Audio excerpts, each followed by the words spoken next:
मैं हूं अंकित अवस्थी। कहते हैं कि अगर किसी के साथ कोई दुर्घटना हो जाए तो वो उसे नींद में भी याद आती है। रह रह कर के व्यक्ति नींद में खड़ा हो जाता है और फिर चिंता करने लगता है कि मेरे साथ ये क्या हुआ था। वैसा ही कुछ पाकिस्तान के प्रधानमंत्री शहबाज शरीफ के साथ इन दिनों हो रहा है।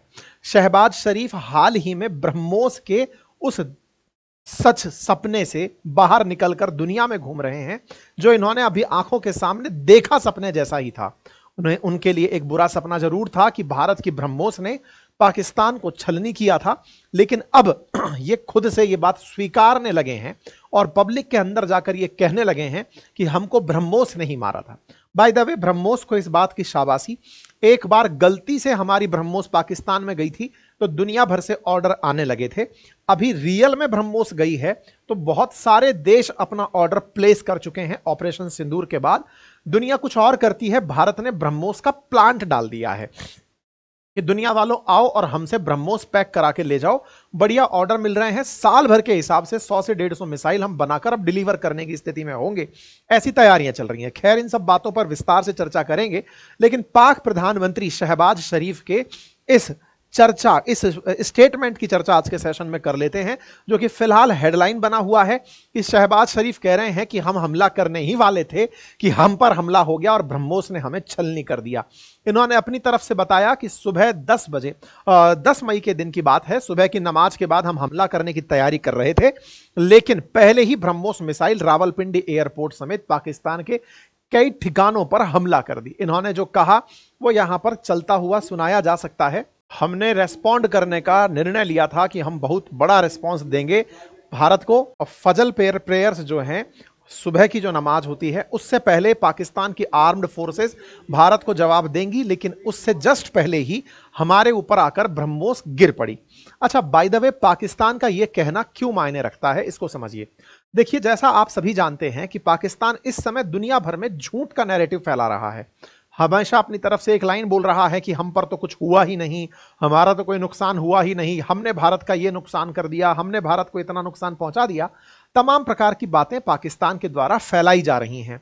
लेकिन यहां पर एक बात ध्यान देने योग्य है कि भारत ने जब कारगिल में इनको क्षति पहुंचाई थी, कारगिल में जब ये घुस आए थे और भारत ने इनको मारकर भगाया था, उस समय पर भी इन्होंने स्वीकारने से मना कर दिया था कि इनके जो लोग हैं वो इनके ही हैं। इन्होंने कारगिल में मारे गए लोगों को यह मानने से इनकार कर दिया था कि यह पाकिस्तान की सेना है, पाकिस्तान के लोग हैं, ये मानने से इनकार कर दिया था। ये वो तस्वीरें हैं उस समय की। और इवन इंडिया ने इन लोगों का अंतिम क्रियाक्रम किया था। बाकायदा पाकिस्तानियों को भारत के द्वारा दफनाया गया था, क्योंकि इन लोगों ने स्वीकारने से मना कर दिया कि ये हमारा है, ताकि दुनिया में ये इंसल्ट ना हो कि ये भारत के अंदर घुसपैठ कर गए थे और घुसपैठियों को भारत ने मारकर भगाया है। पाकिस्तान हमेशा ही, जब कश्मीर में पहली बार एंट्री किया था, तब भी ये कहकर घुसा था कि कबीलाई लोग जो हैं वो अंदर घुस गए, हमारी सेना नहीं घुसी, जबकि कबीले की वेशभूषा में इन्होंने अपनी ही सेना को अंदर एंट्री कराई थी। इसी बीच में पाकिस्तान के प्रधानमंत्री खेमनेई से मुलाकात करते हैं, ईरान के जो सुप्रीम कमांडर हैं। इसके बाद ये यहां से निकलते हैं और अजरबैजान पहुंचते हैं। अजरबैजान यहां इसलिए पहुंचते हैं कि बढ़िया भैया, तुमने बढ़िया साथ दिया हमारा, कश्मीर के मसले पर तुम हमारे साथ खड़े रहे, थैंक यू हो गया, थैंक यू। इस थैंक यू के दौरान यहां पर ये बैठ करके पब्लिक मीटिंग को एड्रेस कर रहे थे पाकिस्तान के प्रधानमंत्री अजरबैजान में। तो एक तरह से ये कह सकते हैं कि पाक प्रधानमंत्री दुनिया में जाकर भारत की तारीफ करने के लिए, जैसे हमारा डेलीगेशन गया हुआ है, ऐसे ही ये हमारा डेलीगेशन बन करके यहां पर गए हुए थे। यहां जाकर के ये तारीफ करने बैठते हैं। तारीफ क्या करते हैं? इन्होंने कहा कैसे कैसे कार्यक्रम हुआ।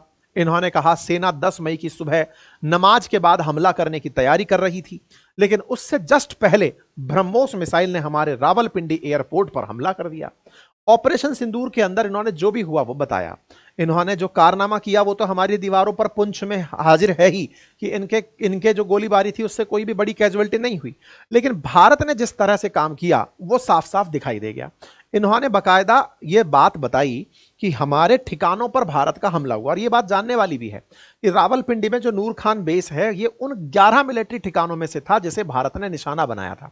भारत ने पाकिस्तानी सेना के हेड ऑफिस से कुछ दूरी पर स्थित जो एयर बेस है, उस पर लॉकहीड C-130 हरक्यूलिस और इल्यूजन IL-72 रिफिल जैसे मिलिट्री प्लेन जहां मौजूद थे, वहां पर हमला किया था। इमेजेस से भी ये निकल कर आया कि 2 मिलिट्री प्लेन्स को भारत की वजह से नुकसान हुआ है। बाकायदा तस्वीरें ऐसी बयान करती हैं कि 25 अप्रैल को नूर खान एयरबेस ऐसा दिखता था, 10 मई को वो इस तरह से तहस नहस दिखाई देने लगा।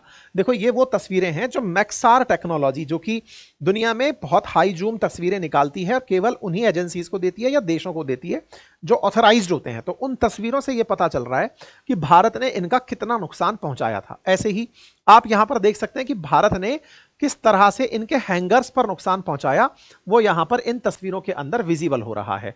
भारत ने इनके एयरबेस पर जो नुकसान पहुंचाया वो यहां पर विजिबल हो रहा है। इनके जिन ठिकानों पर नुकसान पहुंचाया, जहां पर हैंगर्स थे, जहां मतलब विमान खड़े होते हैं, उन पर जो नुकसान पहुंचाया दिखाई दे रहा है। ऐसे ही सरगोधा एयरबेस पर जहां हमने नुकसान पहुंचाया वो यहां पर विजिबल हो रहा है। कुल मिलाकर बात यह है कि भारत का अटैक इतना प्रिसाइज था। देखो आपको यह तो जानकारी होगी कि भारत ने पाकिस्तान पर हमला जब किया था तो 2 खास विशेष मिसाइलों की इस समय चर्चा हुई थी। एक स्कैल्प मिसाइल थी जो हम फ्रांस से लेकर आए थे, और दूसरी हमारी ब्रह्मोस थी। दोनों ही अपने सटीक निशानों के कारण सुर्खियों में आ गई। स्कैल्प मिसाइल हमने राफेल में लगा रखी थी जो एकदम टारगेटेड निशाना करी थी, कहीं पर भी डेविएट नहीं हुई। और ब्रह्मोस भारत में रह करके जमीन से उड़ करके उनके यहां मार के आई एग्जैक्ट ठिकानों पर। अगर रनवे कहा तो रनवे, हैंगर कहा तो हैंगर, जहां का। और पाकिस्तान का डिफेंस सिस्टम उसको नहीं रोक पाया, उसके अटैक को समझ ही नहीं पाया। इस बात पर पाकिस्तानी लोग भी पाकिस्तान की मजे ले रहे हैं। इवन अब तो मजाक इस तरह से होने लगी है, भारत में भी मीम खूब बन रहे हैं कि यार इस आदमी को किस बात का फील्ड मार्शल बनाया जा रहा है कि बेटा हमला होने से पहले हमला झेल लिए, इस बात का, या इस बात का कि पाक प्रधानमंत्री बढ़िया से अब ब्रह्मोस का प्रचार कर रहे हैं। लोगों ने तो यह तक कहा है कि भारत ने इस समय ऐसा कर दिया है कि पाकिस्तान को ही अपना स्पोक पर्सन बना दिया है, कि ब्रह्मोस की तारीफ करने पाक पीएम खुद जा रहे हैं।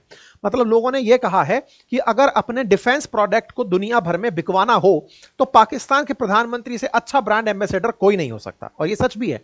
भारत अब ब्रह्मोस को बनाकर दुनिया को बेचना चाहता है। अच्छा, भारत ने 2029 तक का टारगेट लिया हुआ है कि 50,000 करोड़ के डिफेंस इक्विपमेंट बेचेगा। अब 50,000 करोड़ के डिफेंस इक्विपमेंट बेचेगा, उसमें ब्रह्मोस एक बड़ा पार्ट है। अब ब्रह्मोस को हमने पहले भी बेचा था। ब्रह्मोस को जब हमने पहले बेचा था तब इंडिया की तरफ से एक मिसाइल चला दी गई थी जो पाकिस्तान में 150 किलोमीटर तक अंदर गई थी। आपको याद होगा, भारत की तरफ से एक बार मिसाइल चलाई गई थी और मियां चानू नामक जगह तक पाकिस्तान में चली गई थी 2022 में। उसी के तुरंत बाद फिलीपींस ने हमसे कहा कि आप हमें ब्रह्मोस दे दो, और हमने फिलीपींस को ब्रह्मोस दे दी थी। फिलीपींस क्यों मांग रहा था? फिलीपींस को चाइना के खिलाफ चलाना है। चाइना के खिलाफ क्यों चलाना है? इन दोनों का मतलब चाइना सी को लेकर के, साउथ चाइना सी को लेकर कन्फ्लिक्ट रहता है। ऐसे में फिलीपींस का चाइना के प्रति इसका उपयोग होना स्वाभाविक है। क्यों? क्योंकि चाइना का ही डिफेंस सिस्टम पाकिस्तान में लगा है, पाकिस्तान को तो बचा नहीं पाया, तो चाइना को भी नहीं बचा पाएगा। यही फिलीपींस की थॉट प्रोसेस थी। अब जैसे ही हमने ऑपरेशन सिंदूर किया, ऑपरेशन सिंदूर में हमने दुनिया को बताया कि हमारी ब्रह्मोस ने कैसे सटीक निशानों को मारा। हमने बकायदा सबको वो तस्वीरें दिखाई कि देखो। अब पाक पीएम भी बोल दे रहे हैं कि सर हाँ, हमें बहुत बुरा मारा। परिणाम क्या निकला? न्यूज देख रहे हैं आप, 13 मई की है। 17 देशों ने भारत से ब्रह्मोस मिसाइल मांगी है कि साहब हमें ब्रह्मोस मिसाइल दे दो। ब्रह्मोस की इतनी सुर्खियां आ गई। अब जैसे ही ब्रह्मोस की सुर्खियां बनी, भारत तैयार था कि ब्रह्मोस के ऑर्डर आएंगे ही आएंगे। हमने एक बार मियां चानू में चलाया था, उसका परिणाम यह निकला कि हमको तुरंत फिलीपींस ने मांगा। अब हमने इनके ठिकानों को टारगेट किया बकायदा कह के, और कुछ नहीं कर पाया चाइना का डिफेंस सिस्टम। तो चाइना के जो दुश्मन है या फिर जिन्होंने चाइना से वेपन खरीदे हुए हैं, वो ब्रह्मोस खरीदने की लाइन में आ गए। यही कारण है कि भारत ने उत्तर प्रदेश के अंदर ब्रह्मोस बनाने का ही कारखाना सेट कर दिया है। हमारी अब एक्सपेक्टेशन है कि 100 से लेकर 150 मिसाइल हम हर साल ब्रह्मोस की बनाकर दुनिया को बेचेंगे। हमने यहां पर एक बिजनेस बना लिया है कि ये बढ़िया रहा भाई साहब। अब भारत ने इन पर 2:30 बजे पहले हमला किया था, उसमें हमारे ड्रोन के कारनामे ये सब निकल कर आए थे। ये भाई साहब ये भी बात बोले हुए थे। मतलब एक तरह से इनके द्वारा अब ये तो क्लियर कर दिया गया है कि भारत ने इन पर हमला किया, और इनके प्रधानमंत्री ही पब्लिकली ये बात बोलते हुए पाए जा रहे हैं कि हाँ, हमारे यहां पर प्रिसाइज हमले हुए थे। प्रिसाइज हमले हुए, हमें बस अपना प्रिसीजन ही बेचना था।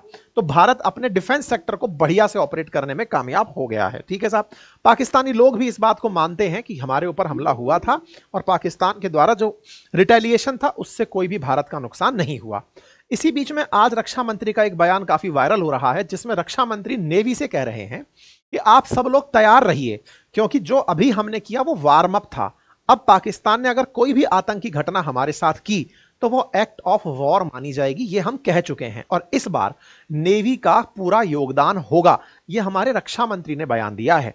मैं आप सभी से कहना चाहता हूं कि आप अपनी तैयारियों में कोई कमी ना रखें। अब तक जो हुआ वो वार्म अप था। अगर पाकिस्तान से फिर से कोई जरूरत होती है तो इस बार नेवी भी हरकत में आएगी, फिर भगवान ही जानता है पाकिस्तान का क्या होगा। यह हमारे रक्षा मंत्री के द्वारा दिया गया बयान है। तो कुल जमा अर्थ यह है कि भारत ने इस आपदा में भी एक अवसर तलाशा, ब्रह्मोस बढ़िया से बिकवा दी और पीएम ऑफ पाकिस्तान को अपना सेल्समैन बना दिया। आप लोगों को इस विषय पर क्या लगता है, अपनी राय कमेंट बॉक्स में जरूर बताइएगा। फिलहाल के लिए इतना ही। थैंक यू सो मच, अपना ख्याल रखें।